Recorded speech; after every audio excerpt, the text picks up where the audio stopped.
పవన్ కళ్యాణ్ గారు నిన్న కుంభమేళకి వెళ్ళడం జరిగింది. సో కొంతమంది వేరే హీరో ఫ్యాన్స్ అందరూ కూడా పవన్ కళ్యాణ్ కి పొట్టొచ్చింది, ఇంకా ఆయనకు రాజకీయం కానీ సినిమాలు అవసరమా అనే విధంగా కొంతమంది ట్రోల్ చేస్తున్నారు. సో ఇది ఎంతవరకు కరెక్ట్ అంటారు?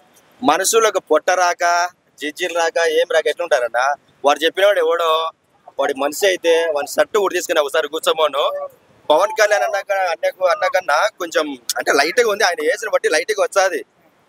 వాడు చెప్పినవాడు ఎవడో ఒకసారి వాడి షర్టు ఉడిదిచ్చే వాడి మనిషి లెక్క ఉంటాడో దున్నపోతు లెక్క ఉంటాడో, మా పల్లెల్లో ఉండే దేవర దున్నపోతుంటాడో మాదిరి ఉంటాడో ఒకసారి చూసుకోమని వాడు చెప్పినాడు ఎవడు. అంటే ఇప్పుడు ఆయన అక్కడ వెళ్ళింది ఒక ఆధ్యాత్మిక చింతన దానికోసం అని పుణ్యస్నానం చేయడానికి.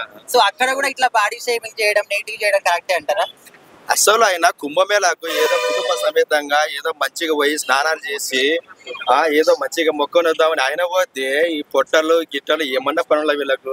అసలు ఏదో ఒకటి అంటే పవన్ కళ్యాణ్ గారిని ఏదో ఒకటి అనాలా, ట్రెండ్ వైరల్ అన్ని అవ్వాలా, ఏదేదో చేయాలా, ఆయన కించపరచాలా అనేది, ఆ పొట్టు వచ్చింది అనేది, లేకపోతే ఆ పెళ్లిళ్ళ విషయంలో ఏళ్ళు పెట్టి గెలిగేది అవసరమా? అంత పనికిరాని మాటలు పనికి మాలిన చేస్తుంటారు.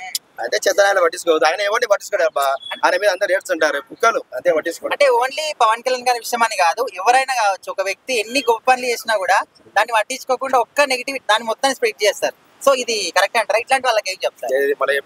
ఇప్పుడు ఒక వ్యక్తి ఎవరైనా కావచ్చు ఎన్ని మంచి పనులు చేసినా కూడా దాన్ని పట్టించుకోకుండా